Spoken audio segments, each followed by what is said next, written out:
In today's video, I'll show you guys how to install a trainer in Sniper Elite 5. Check my video description for this trainer download link. Once download done, right click and select WinRAR and select extract to.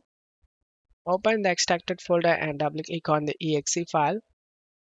Select more info and select run anyway option and select yes. And you need to start the game. Once you are in game, press the Alt tab and open the trainer. Turn on the cheats you like to use.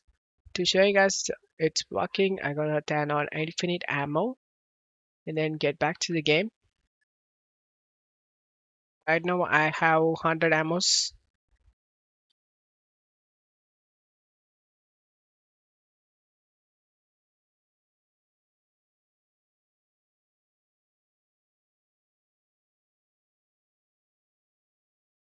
I still have the 100 ammos left. I hope this video helped you. If the video helped you, don't forget to leave a like and subscribe. Thank you.